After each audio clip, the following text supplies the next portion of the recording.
I thought that it would be good to talk a little bit about the internet and some of the helpful resources one can find there, and also one of the very important topics that not a lot of people are addressing are the pitfalls and the dangers of the internet. You kind of hear a low murmur throughout Christian circles that the internet's dangerous and that there's some problems with it, but no one really goes into too much detail to tell you about it and what you can do to protect your family and yourself from this. And so I thought we'd go and we'd talk a little bit about this today. So why talk about something like the internet? Well, it has great potential.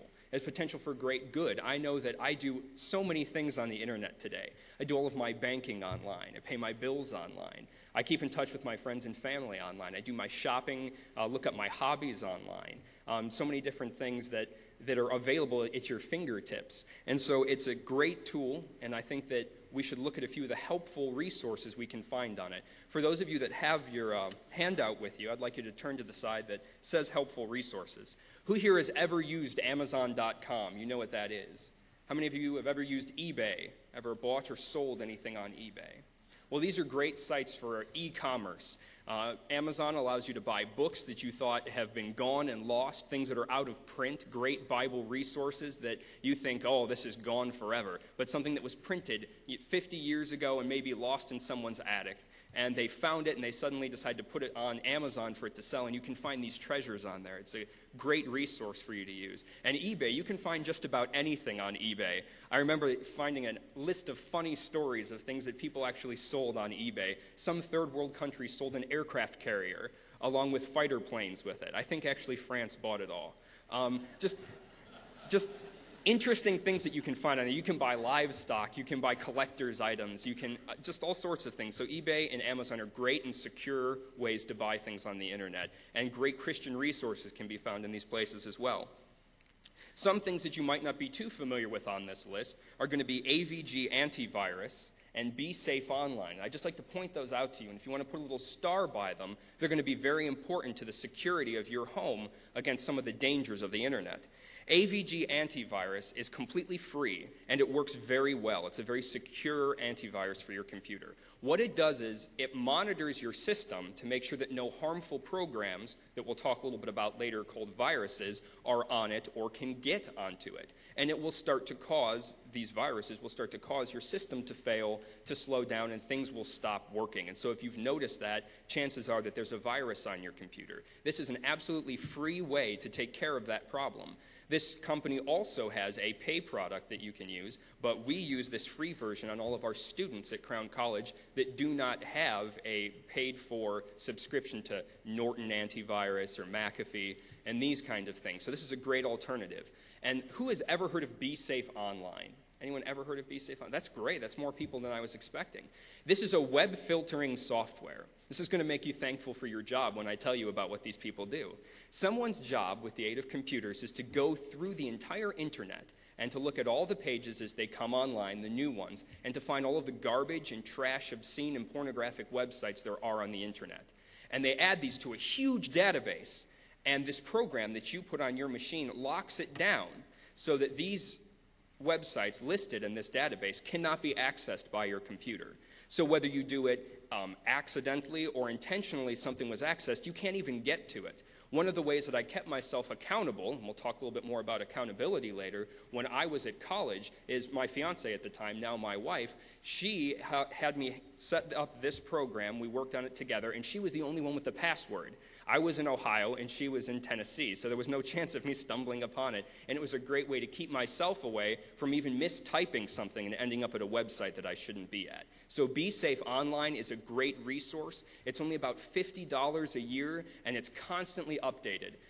As a computer science professional and who has been trying to disable programs to see how strong they are, I have not been able to break this, though I've put a lot of effort into it to see if I can suggest it to other people. And even though I know some of you have kids that you think can do anything on computers, and you don't think that there's anything that could restrain them, I think that this might be able to do it for them. It's not the only product of its kind, but it's a really helpful one, and I think that you should look into getting it when you get home if you do not currently have filtered internet. If you want to turn on the back with me for a moment, it says dangers to your computer. And we're just going to skim over some of these things because the next section, dangers to your family, I think deserves a little bit of time to talk about that. If you haven't had a virus on your computer before, you probably will before everything's said and done. Viruses do not just spring up. They do not just develop like someone might think a physical virus would. Someone is out there creating these programs, and they're writing them in order to disable your computer, to get around your computer's security. It's usually tied to some kind of ego thing where that they want to see if they can break Microsoft security and things of that nature. And so a virus is simply a computer program that you don't choose to run. It runs on your machine behind the scenes. And it takes up some of your resources, and it slowly or quickly, depending on the type, disables parts of your computer. What makes it particularly dangerous is that, like real viruses, it can generate copies of itself, and then it can spread itself to other computer systems. And so it is a very real threat, and the way that we deal with this is, we mentioned antivirus software before. You can get this and you can have it for free through AVG, or if you have paid for Norton or McAfee, these tools will help keep your computer secure. It is very, very important to have updated antivirus software, updated. Oftentimes you get your new computer and it comes free with 6 months of Norton antivirus or something on it, and then afterwards it starts trying to get $80 of your money or something like that, and you think, well, it's probably really not that important, not important enough to spend $80 on, and so then you just let it go. And all this stuff is seeping into your computer and slowly disabling it. So we really want to suggest to you that you get up-to-date antivirus software, and you can get it for free. Spyware is something that marketers get onto your computer through free downloads and things like that. What you don't see with this free download is that in that giant contract that you just click yes to without ever reading when you download something, in a very small line it says you have just agreed to install this spyware on your computer. And what it does is it collects secretly information about you and what you do on your computer, and it sends it back to marketers. And so then they start sending you advertisements, maybe through email, maybe through pop-ups on your computer, in order to try and get you to buy their product. And it slows down your computer considerably because you might have 1, 2, 3, 10 different types of spyware running on your computer. And so when this all gets going, you'll notice your computer start crunching to a halt when trying to do the simplest thing. Some of you are nodding your head saying, that's me right now. My computer's doing that. Well, if you're a Windows user, Microsoft makes a free program that you can download called Windows Defender. That's written here in the description of spyware and what to do. You can go to Microsoft.com/downloads, or just Microsoft.com and search for Windows Defender. Download it free, install it on your system. It'll scan and remove any spyware and block any from getting on there. And then something called phishing that probably most of you haven't heard about, maybe some of you had. It is spelled Phishing, phishing. And just like normal phishing, it implies baiting a hook and trying to catch somebody. Someone is trying to trick you into doing something you wouldn't do by giving you some kind of bait. For instance, imagine you check your email when you get home or when you get into the office on Monday morning, and there's an email from your bank. And they say, we're updating our records. Please update your account information and send it to us. And they ask for your name and for your phone number and your address and your social security number and any debit or credit card numbers that you have through that bank, just to make sure that their records are accurate.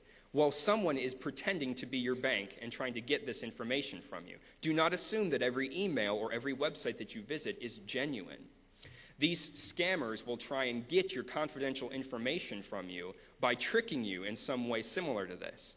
Oftentimes, another thing that they do, as well as pornographers do this trick as well, is they take very popularly named websites. If you were to turn back over on your sheet and look at Expedia.com, for instance, it's a travel website. It allows you to book your plane tickets, make reservations at hotels, rental cars. It's a really great tool. But when you type it into your web browser, say you were to mistype something, you were to put 2 I's in it, for instance. Well, then what someone has done is they have bought the misspelled version of Expedia.com. And then they have a website that looks almost exactly like Expedia.com in hopes to trick you into putting in your confidential information where that they can use it then to commit credit fraud or identity theft. And so you need to be careful of these things. If you don't know if a website is to be trusted or not, do not give out your information to it. If you don't know if an email is to be trusted or not, always err on the side of caution and don't give out your confidential information.